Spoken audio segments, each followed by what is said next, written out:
마가복음 2장 22절에서 40절입니다.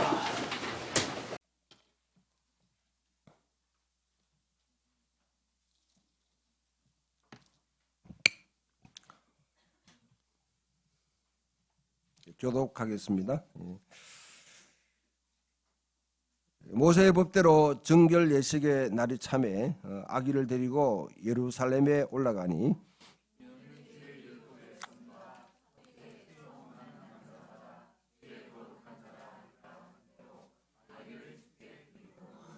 또 주의 율법에 말씀하신 대로 산비둘기 한 쌍이나 혹은 어린 집 비둘기 둘로 제사하려 함이더라.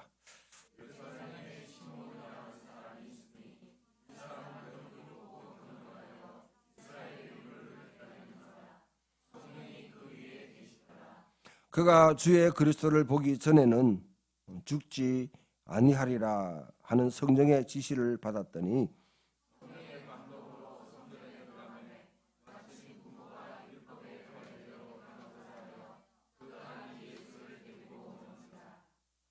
시몬이 아기를 안고 하나님을 찬송하여 이르되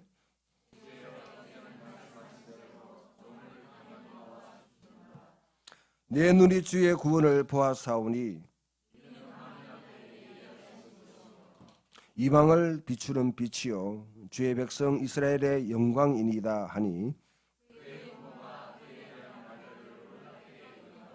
시몬이 그들에게 축복하고 그의 어머니 마리아에게 말하여 이르되 보라, 이는 이스라엘 중 많은 사람을 패하거나 흥하게 하기 위하여 하며 비방을 받는 표적이 되기 위하여 시험을 받았고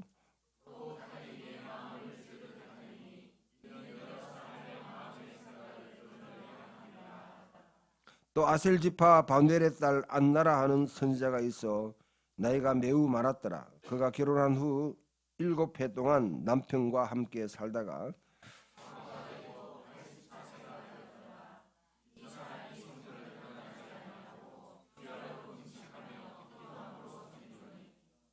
마침 이때에 나와서 하나님께 감사하고 예루살렘의 속량을 바라는 모든 사람에게 그에 대하여 말하니라.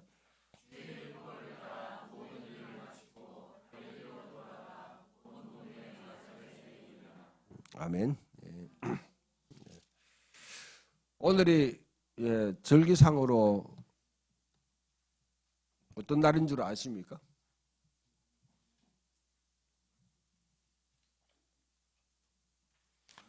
기독교 달력으로 말하면 어떤 날이죠? 있어요? 답을 다 적어놨는데요. 주현절이라 그렇게 합니다. 에피파니, 주님이 공식적으로 이제 자신을 드러내는 그런 절기라 그렇게 합니다. 그래서 많은 분들이 이 날이 무슨 날인가 또 생각할 수 있는데 예수님이 우리 이제 절기로 말하면 여러분 성탄절 12월 25일에 주님 태어나셨죠? 그런데 우리가 그렇게 기념해서 지키는 거예요. 그러니까 정확하게 예수님이 25일에 태어났다. 그러니까 지금으로 돌아가가지고 날짜 계산해가지고 그렇게 하는 것은 좀 무모한 것입니다. 언제 태어났는지 우리가 정확히 알 수 없어도 아무튼 그때에 예수님의 탄생을 기념하는 날로 삼자 그렇게 해서 이제 하는 거죠. 태어난 지 8일 만에 이제 할례를 받아요. 모든 남자들은 할례를 받습니다. 할례를 받고 난 뒤에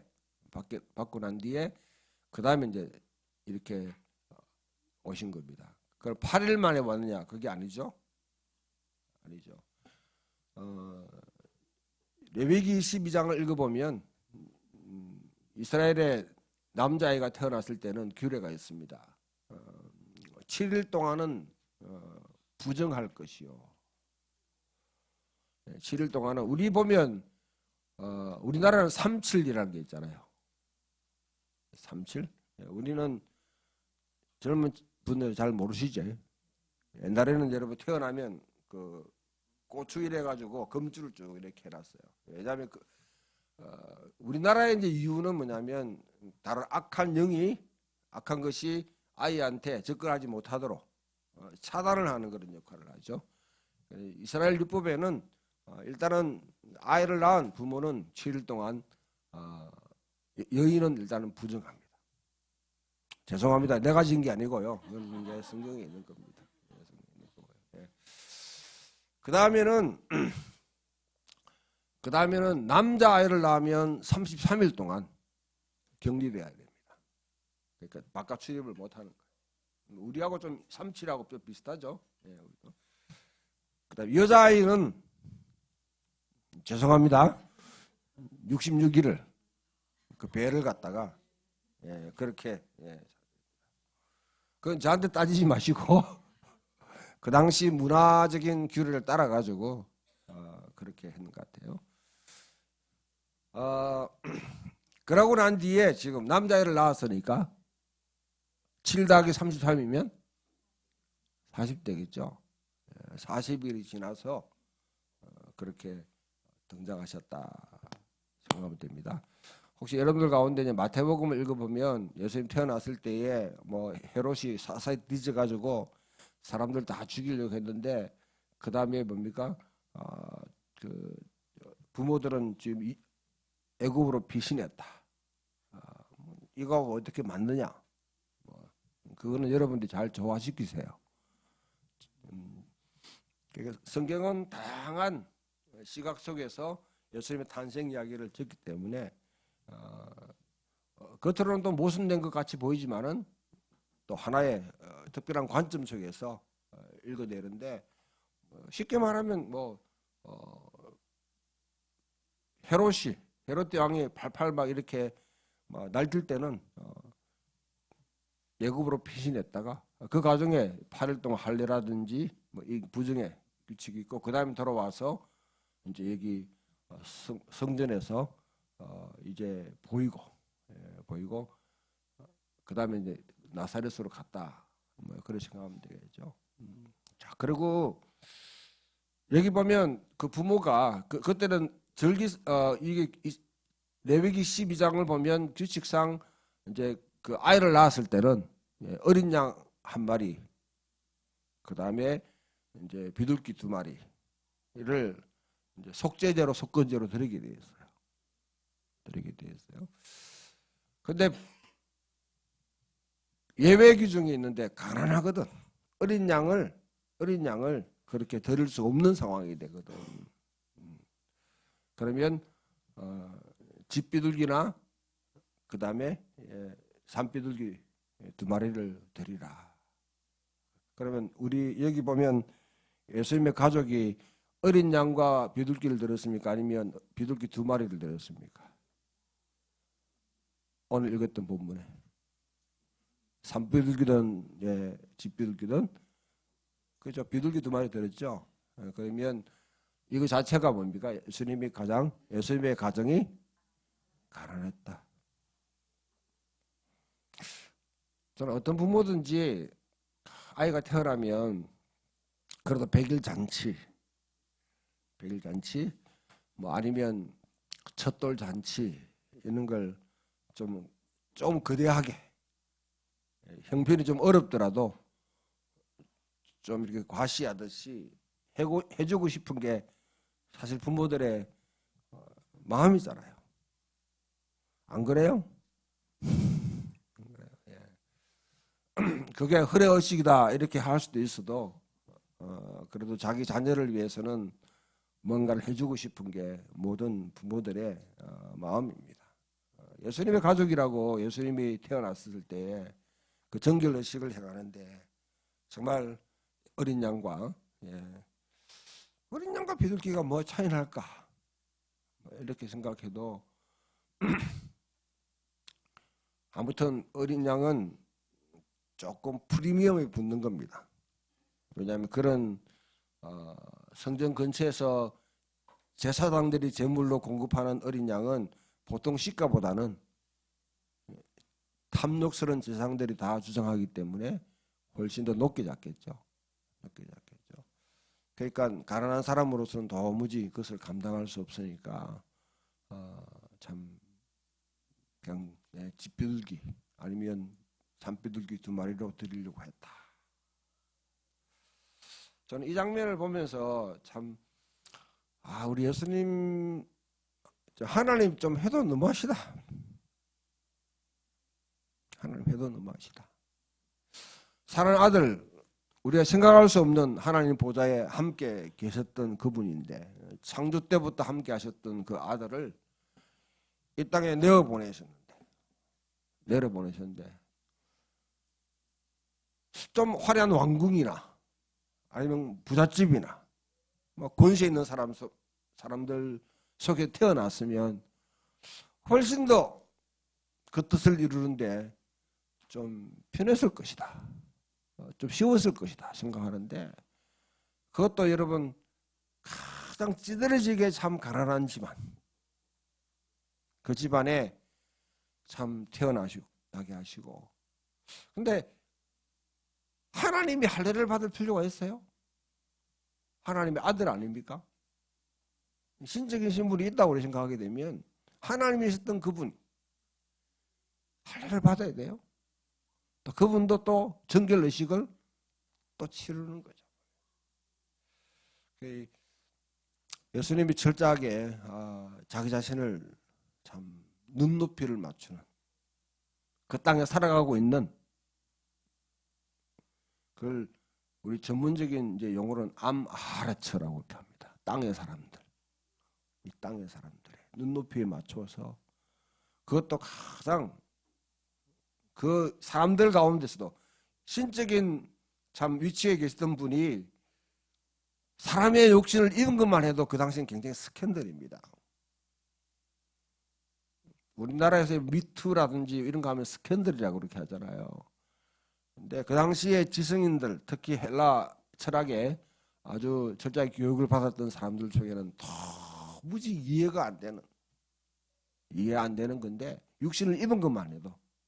그런데 육신을 입은 인간 가운데서도 가장 낮은 부류의 사람들의 그 모습으로 오셨다. 그리고 이스라엘에게 규정되어 있는 그 규정들을 다 지키시며 참 사셨다. 주님이 우리 가운데 드러나시고 이 땅에 태어나시고 드러났다는 사실이 참 우리 자신을 겸허하게 만드는 것 같아요. 여러분, 믿음의 사람들은 특별한 사람입니다. 우리는 예수 그리스도의 영이 있는 사람이에요. 성령이 우리 속에 있습니다. 그리스도의 보혈로 우리의 전 인격, 전 몸 자체가 다 하나님께 구속된 사람입니다. 구속된 사람입니다. 우리 영혼만이 아니고 우리 몸 자체가 다. 그러나 우리가 이 땅에 살아가는 방식은요, 우리의 신분은 그렇지만은 살아가는 방식은 철저하게 이 땅에 누룩과 같이, 게사시와 같이, 좀 다른 말로 하면 우리가 왕같은 재상으로 살아갑니다만, 이 땅에 왕같은 재상이라는 말은요, 뭐냐면 왕인 동시에 재상이 아니고 하나님의 그 왕궁에, 하나님 왕궁에서 섬기는 재상이라는 거죠. 이 땅 전체가 하나님의 보좌, 하늘이 하나님의 보좌이고 땅은 발등상이라 그렇게 할 때, 하나님이 창조한 이 세계가 하나님의 성전이고 궁전입니다. 여기에서 우리가 하나님을 섬기는 재상으로 우리가 부름받은 사람들이에요. 그러나 주님은 우리에게 뭐냐면 하나의 또 아이러니인데요, 너는 이 땅에 나그네와 같이, 외국인과 같이 살아라. 굉장히 큰 도전이 되는 말. 이 땅에 영원토록 정착하면서 영구적으로 살아갈 그런 사람을 생각하지 말고 난민으로 살아라. 오늘 외국인으로 살아라면 외국인 노동자로 살아라. 난민으로 살아라. 마치 여행하는 사람인데 그냥 여러분 뭐 지금 비행기 타고 가가지고 거기서 그냥 관광하는 그런 사람들이 아니라 이 땅을 갖다가 이리저리 마치 이스라엘이 애굽에서 나와서 가나안 땅으로 들어갈 때 예정처럼 그 유리방황한다고 그러죠. 유리방황하듯이 떠돌이처럼 소위 말하는 역막산을 낀 것처럼 그렇게 사는 것이 우리의 운명이라고 그렇다는 거예요. 하나 어려운 숙제이기도 하지만은 그 가운데 주님은 자기 자신을 철저하게 그 사람들의 모습으로 드러내셨고, 여러분 CNN이 주목했겠어요? BBC가 주목했겠습니까? 우리나라 KBS나 SBS가 여러분 이걸 갖다가 아무도 주목하지 않았습니다. 그러나 그 한 사람의 조그만 철저히 낮아지고 비천한 가운데 있었던 그 한 분의 삶이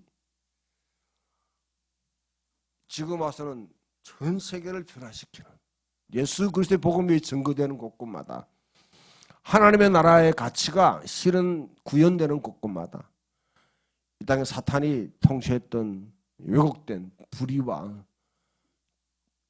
잘못된 제도들을 뜯어고치기 시작하고, 인류의 삶 자체가 정말 여러분, 우리가 민주주의, 자유라는 말, 번영이라는 말을 아마 2000년 전에 사람들이 봤으면 깜짝 놀랄 정도로 우리는 발전했습니다.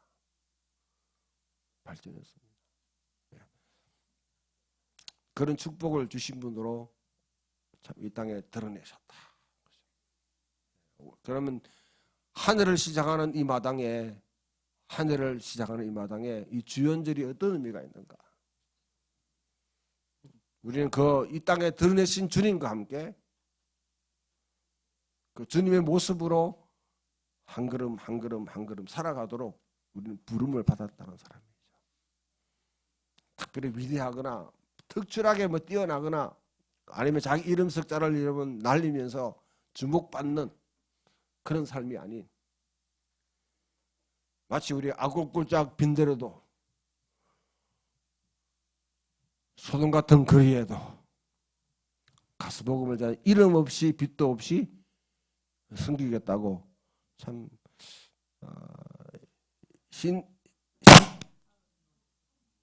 신대원 다닐 때 참 많이 불렀어요. 옛날에 참 많이 불렀죠. 요즘은 잘 안 부르더라고. 교회들이 조금 호사에 빠져가지고. 우리가 어려울 때는 아골골짝 빈대로도 하고 많이 불렀는데 요즘은 잘 안 부르더라고 보니까. 오늘 한번 불러봅시다.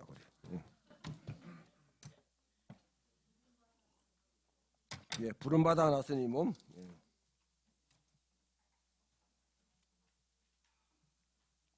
323장입니다.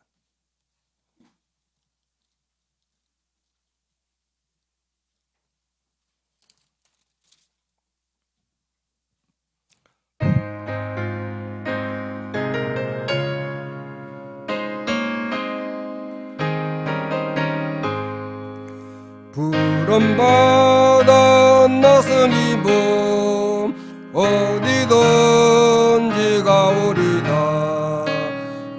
괴로우나 즐거우나 주만 따라가오리니 어느 누가 막으리까. 죽음이 늘 막으리까. 어느 누가 막으리까. 죽음이 늘 막으리까. 아굴골짜빈들에도 복음 들고 가오리다. 소돔 같은 거리에도 사랑 안고 찾아가서 종의 몸에 지닌 것도 아낌없이 드리리다. 종의 몸에 지닌 것도 아낌없이 드리리다. 정기 영광 모든 것을 주님 홀로 받으소서. 멸시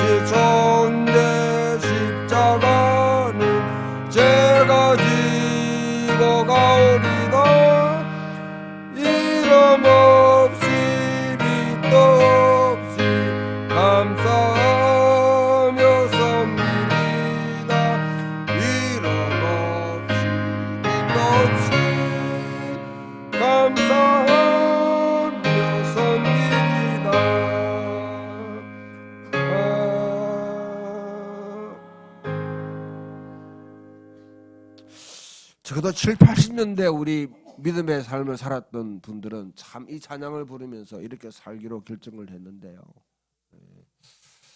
요즘은 아구구짝 빈들에는 네가 가고 나는 뒤에 후원할게. 후원할게. 소돔 같은 거리에 네가 가라. 내가 뒤에 다 돌봐줄게. 돈으로 기도로 그렇게 하는 거죠. 앞에 있는 저도 뭐 마찬가지입니다. 원래 저한테 아프리카에 우간다, 뭐 케냐에 와서 좀 성경을 가르쳐 달라고 요청이 왔는데, 아이고 제가 그 못 간다고 그랬는데, 가만 생각해도 이게 늘 찝찝해요. 늘 찝찝해. 늘 찝찝해. 자, 그렇게 주님은 이 땅에 오셔서 마치 전혀 보이지 않는, 전혀 드러나지 않는 모습으로 일상들이 그 땅의 사람들이 살아가는 모습으로 자기 자신을 드러냈을 때 두 사람을 성전에서 만납니다. 한 사람은 시몬이라는 나이가 얼마인지 알 수 없지만 할아버지 같아요. 이분의 참, 그 다음 한 사람은 여러분 여선지자 안나라는 분이신데 나의 연세가 80넷. 남편을 결혼생활하고 난 뒤에 7년간 결혼생활하고 그 다음에 남편을 여인 것 같았습니다. 여러분 1세기 당시에 전쟁과 여러 가지 상황들 보면 이런 일들은 흔히 있는 거죠. 그래서 살아가고 경건한 또 사람들은 과부가 되면 성전에 와서 머물면서 거기서 기도하고 또 했는데 그 한 여인 안나, 시몬과 안나라는 한 여인. 시몬의 첫 번째 노래를 보면 주제요, 이게 눈크 디미티티스라는 이거는요, 주제 나를 이제는 놓아주시는군요. 참 여러분 인생을 살아가면서 저도 마지막 하나님께 제게 참 부르시는 날, 이제 결산하자 하는 그날이 올 겁니다. 저뿐 아니라 여기 있는 모든 여러분들에게 다 이제 결산하자 할 때가 옵니다. 그때에 참 기쁜 마음으로 찬양하면서 주제여 나를 놓아주시는군요. 이렇게 할 수 있다면 참 최고의 신앙인의 모습이 아닐까. 가장 멋진 그리스도인이 아닐까. 아이고 좀 이제 아들 장가간 거 보고요, 개똥 탔는 거 타야지요. 뭐 우리 주님 못 오시는 이유는 여러분들이 너무 많은 일정이 있어요. 여러분들 애들 결혼도 시키고 애도 낳아야 되고 100일도 해야 되고 그 다음에 막 모든 사람이 다 스케줄이 있는데 그거는 좀 하고 난 뒤에 주님이 정말 오길 원하죠.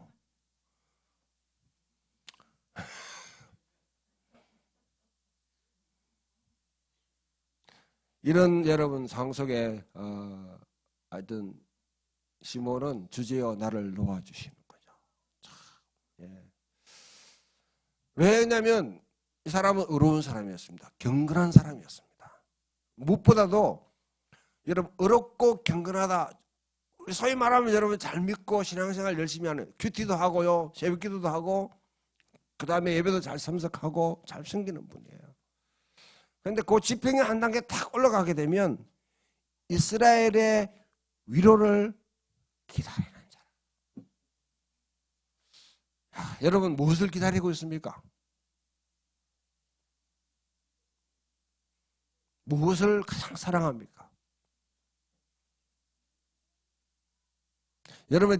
여러분이 욕망하는 것들. 욕망은 하나님 주신 축복이에요. 우리 인간의 본질입니다.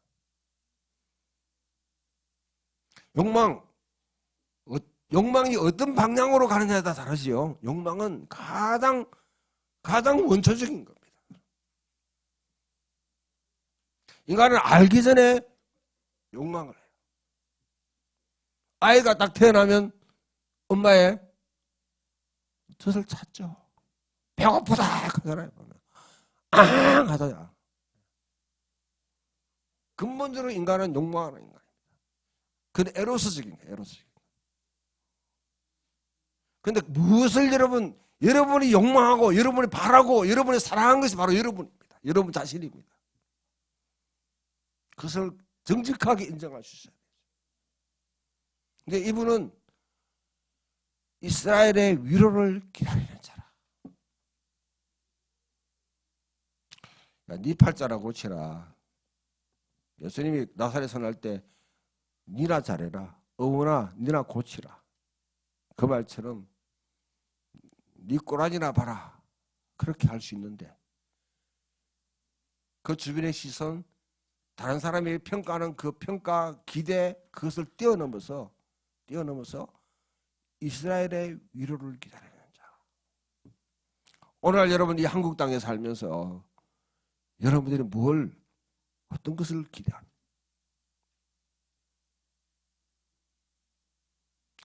각기 정답은 없습니다. 각기 여러분들의 열망 자체가 하나님은 귀하게 생각하실 거예요. 저는 어릴 때부터 참 늘 가슴에 와닿은 게 우리의 소원은 통일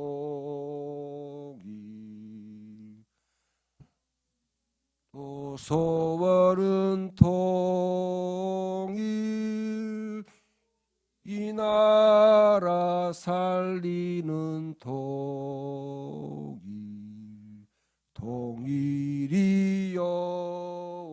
통일이여라. 참 초등학교 때, 중학교 때는 많이 불렀던 것 같아요. 근데 요즘은 이 노래가 참 사라진 것 같아요. 우리 민족이, 한민족이 여러 가지 우여곡절 역사를 지나왔지만은 70년 동안 지금 허리가 잘렸지. 분단되었다. 이걸 여러분 우리가 저는 아파요. 저는 직접 DMZ 안에서 여러분 안에 GP라고 했습니다. 그 안에서 한 8개월 동안 근무를 하면서 직접 북녘 땅을 봤고 그때 살아가는 모습도 봤고 평양도 갔다 오고 뭐 이렇게 하면 좀 자파라고 그렇게 하던데. 예. 요즘 뭐 자파는 손목 뭐 장로 뭐 하여튼 뭐 김동원 목사 이창수 목사 다 자파예요. 아예 자파로 하시죠. 그게 편합니다. 예, 자파 우파를 떠나가지고 우리 민족적인 입장에서 가면 이 나라가 둔광에 난 채 서로 교류를 못 하잖아요. 교류를. 이게 하나 되는 마음. 저는 내가 살아있는 동안에는 이것 좀 봤으면 좋겠다. 살아있는 동안 좀 봤으면 좋겠다. 그러면 저는 그쪽에 가가지고 이사 가고 싶어요. 우리 집안 식구들 뭐 안 따라오면 좋은 차로 가고 싶어. 네. 애미나이들 다 내버리고 그냥 혼자 가고 싶어.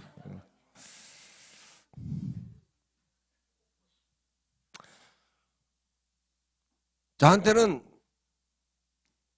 이스라엘의 위로를 기다리는 자라 하는 말이 저한테는 그렇게 다가옵니다. 근데 시몬은 이스라엘의 위로를 기다리는 자라. 그렇게. 근데 주께서 네가 주님을 만나보기 전에는 주님을 보기 전에는 네가 죽지 않겠다. 야, 이것도 보통 일이 여러분 이 메시아를 갖다가 언제부터 기다린 거예요? 인간이 타락한 이후로부터 여러분 계속 기다려온 게 메시아입니다. 본격적으로 활활 타오르던 데가 600년 전, 예수님 태어나 600년 전부터 600년 동안 기다렸던 여러분 그분을 갖다가 만나기 전에 죽지 않는다 하면 이거 몇 년 동안 살아야 될지 모르잖아요. 근데 그 순간에 그 아기 예수를 보고 주제여 이제 나를 놓아주시는 거죠. 내가 그 말은 뭡니까? 평생 하나님의 손에 붙잡혔던 사람.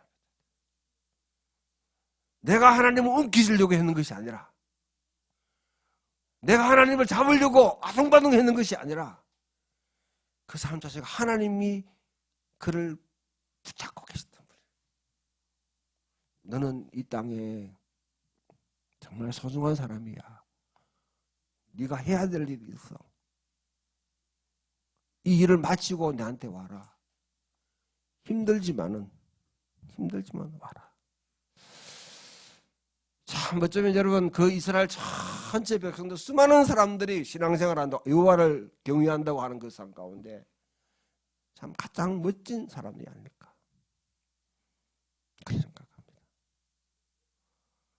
여러분 개인에게도 하나님은 다 우리가 예수를 믿을 때에 하나님이 다 부르신 소망이 있어요. 여러분에 대한 기대감이 있어요. 그냥 여러분 죽어가지고 여러분 영혼만 빼내가지고 천국에 보내려고 여러분 예수님이 이 땅에 보내시가 십자가에 죽고 돌아가신 게 아닙니다. 그런 거는 성경에 없습니다. 성경이 분명히 말하는 것은 우리가 이 땅을 살아가면서 각 사람이 부르신 그 자리에 하나님이 내게 맡기신 소명이 있어요. 네 일은 좀 해도 부탁한다. 이 일이 필요한데 좀 해야 된다. 각 사람마다 각 공동체마다 다 다르겠지만 그 소명이 다 있어요. 그것을 자기 삶으로 풀어내는 삶이 바로 사명의 삶입니다. 그게 미션이에요. 그게 선교예요. 선교. 선교가 여러분 뭐 해외에 가가지고 다른 나라에 가서 하는 것도 선교 아주 소중한 것이죠. 그러나 내 삶의 현장에서 얼마든지 하나님 내게 맡기신 분기신 그 기업, 그것을 우리 기업이라고 해요. 기업. 시몬에게는 바로 그거 가죠. 근데 이 시몬이 예수를 만나고 난 뒤에 하는 말이 이거는 열방을 비추는 빛이라. 이스라엘 속에 팍 점화됐던 그 빛이 온 열방을 쫙 빛이 되기 위해서 이분의 삶은 바로 그와 같다. 그러고 난 뒤에 이 예언자가요 아주 아이고 죄송합니다. 이게 독한데 그 새로 여러분 뭐 40일밖에 안 된 50일밖에 안 된 아이를 품고 온 그 어미한테 이 아이는 예언을 하는데 많은 사람의 흥함과 패함, winner or lose, 흥함과 패함을 가리는 하나의 표대가 되겠다는 거죠. 예수님이 쭉 등장하고 예수님이 전해지는 곳곳마다 뭔가 구별되게 있어요. 어떤 사람은 하나님 나라의 사람이 되고 어떤 사람은 그냥 억암 속에 있는 사람. 똑같은 사람과 같은데 모든 사람의 흥함과 패함을 결정하는 비방의 표적이 되는 비방의 표적. 그리고 칼이 네 마음을, 네 몸을 찌르듯이, 네 가슴을 찌르듯이 그렇게 하겠다. 이거 여러분 축복입니까? 아이를 태어났는데 아이한테 처음 교회 가가지고 목사님 축복해 주세요 하고 여러분 와가지고 기도 받으러 갔는데 성령이 하는 말로 하는데 얘는 비방기 표적이 되겠다. 얘는 네 평생 동안 네 가슴을 갖다가 네 칼이 찌르듯이. 저 같으면 취소 좀 해서. 때로는 예언자는 그게 필요합니다. 진짜 하나님 말씀이 들었던 사람은 이런 독한 좀 여러분 편치 않는 이런 일을 해야 될 때가 있는 거죠. 남의 일이라 생각하지 마시고 내 자녀들. 저는 오늘날 우리 사회가요. 이전 세대는 제가 잘 아는 가정 속에 이전 세대는 사실 가정을 조금 무시를 했습니다. 그렇죠? 옛날 목사님들도 가정을 버리고 교회를 갔다가 뭐 선기도로 할 정도로 막 했어요. 그런데 수많은 상처를 입고 그렇게 해서 우리 유장로님 부부 또 우리 김윤구 집사님 또 지금도 김천에 가가지고 가정 사역하는데 그런 상처들을 어루만지기 위해서 지금 소중하게 사역하고 있습니다. 그러나 또 한편으로 보면 요즘은 우리 가정이 너무 우상화되는 것 아닌가. 내 자녀, 내 가족이 하나의 우상처럼 이 부분에서는 누구의 말도 듣지 않으려고 하는. 내 자식의 문제는 내가 책임집니다. 내 가족은 내가 지킵니다. 그러나 우리 이제 이걸 좀 극복해야 될 시기가 오는 것 같아요. 하나의 팬덤과 같아요. 이렇게 쭉 가정을 무시하는 입장에서. 또 지금은 너무 가정 위주로 핵가족 쭉 들어가. 이러면서 하나의 균형을 잡아가는데 성경 안에서 제대로 가족에 대한 우리 생각을 다시 정리를 좀 해야 될 필요가 있는 것 같은데요. 양극단은 이제는 좀 피하면서 아무튼 하나님의 가정, 하나의 가정에 대해서 어쩌면 하나님께서 우리 자녀들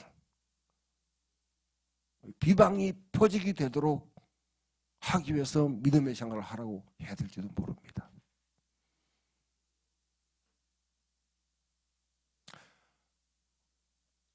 자주 말씀드리지만 제가 목회를 하는 과정 속에 목회자가 되겠다고 생각하고 뭐 어릴 때부터 계속 많은 분들의 축복을 받은 것 같아요. 훌륭한 사람 되라, 교회를 섬기는 사람 되라, 목회자 성공해라.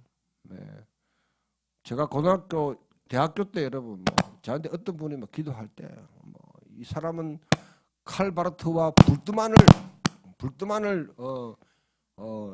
일단은 그 바르트를 박살내고 불뜨만을 불로 찢는 사람 되게 달라고. 나는 여러분 바르트 불뜨만 한 번도 들어본 적이 없어요. 한 번 들어본 적이 없어요. 자, 됐어.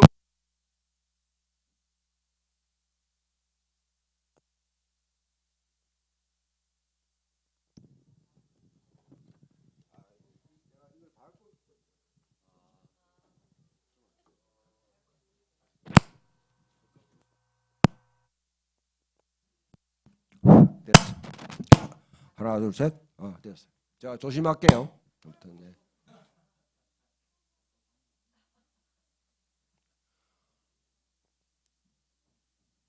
뭐 하다가 이렇게 가버렸어요.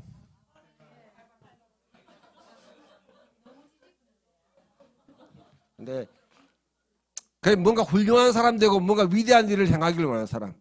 제가 박사학위를 이제 영국에 받고 오니까 어떤 분이 아주 목사님이 이제 뜰 날만 남았습니다. 누구든지 기대를 하죠. 고생해라는 말을 한 번도 들어본 적 없어요. 목사가 내가 망해라는 소리 들어본 적 없습니다. 내가 망해야 하나님이 사는데. 우리는 뜰라고 여러분 부름받은 사람들이 아니라 이 땅에 썩어져 가기 위해서 부름받은 사람들인데. 근데 실질적으로 여러분 제가 여러분 축복한다고 하면서 썩어집시오 망해집시오 하면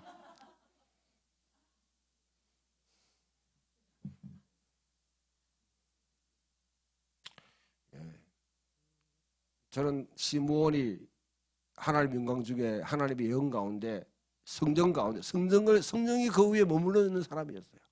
성령의 지시를 받고 성령의 감동을 하는 분이 말씀하시는 분이었어요. 그 성령이 하시는 말씀을 대언하면서 이 자녀는 너 혼자 웅기둥기하면서 사랑하고 그냥 소중한 가족으로 가문의 영광을 위해서 살아가게 될 자녀가 아니라 이 사이에 내어놓고 하나님의 세계에 넣어놓고 많은 사람의 흥함과 패함을 결정하는 비난받는 표적이 되겠다. 너 그 광경을 보면서 네 가슴이 칼로 찌르듯이 그 아픔을 느낄 것이다. 좀 잔인하잖아요. 그러나 그 말씀을 들을 수 있는 귀가 마리아에게는 있었는 것 같습니다. 여러분, 우리는요 성공을 위해서 부름받은 사람 아닙니다. 하나님이 하시는 이런 victory by defeat, 우리가 패함으로 인해서 하나님께 승리하는, 내가 죽음으로 하나님 나라 살리시는 그 삶을 위해서 부름받은 사람입니다. 주님은 그렇게 사셨어요. 예수님이 사시면서 사실 부모한테 효도한 사람 아닙니다. 걱정을 죽을 때까지 시킨 사람. 12살 때 여러분 성전에 올라갔을 때에 크게 여러분 부모가 3일 동안 막 찾아 헤매도록 본인은 성전에 앉아가지고 당대 최고의 랍비들과 맞짱 뜬다고. 마리아가 아야 네가 어찌 이 일을 했냐? 응? 내 부모 우리가 너를 갖다가 사흘 동안 찾아 헤맸다고 이야기합니다. 그런데 주님이 하실 말씀이 더 기가 차. 왜 나를 찾으셨나이까? 그러니까 내가 아버지의 일을 해야 될 줄 모르시나이까? 제가 지훈이가 그랬다면 무시새끼 막 이렇게 했을 텐데. 두 번째 한 사람은 안나입니다. 안나. 개인적으로는 참 비극적인 불행한 삶을 자기 인생에 살았죠. 자기가 닥쳤던 여러 운명들, 그 삶에 그것만 묵상하고 나면 나는 불행하다, 나는 비극적이다, 나는 잘못했다고 생각할 수 있는데, 그러나 성전에 있으면서 경건하게 밤낮으로 기도하며 하나님의 똑같은 위로를 기다리는 사람인데, 이분은 주님을 만나고 난 뒤에 너무 기뻐가지고 너무 성전에 있는 모든 사람들, 예루살렘의 회복을 기다리는 사람들, 예루살렘의 회복을 갈망하는 사람들에게 예수님을 증언하는 그런 삶을 살았습니다. 사랑하는 성도, 우리도 시몬과 같이, 안나와 같이 올해 한 해 시작하면서 이 땅에 이미 임하셔서 우리가 함께 하시는 주님을 보면서 이스라엘의 위로를 기다리고 예루살렘의 회복을 갈망하는 사람들과 함께 한 해를 또 걸어갈 수 있는 저와 여러분 되기를 주님 이름으로 축원합니다.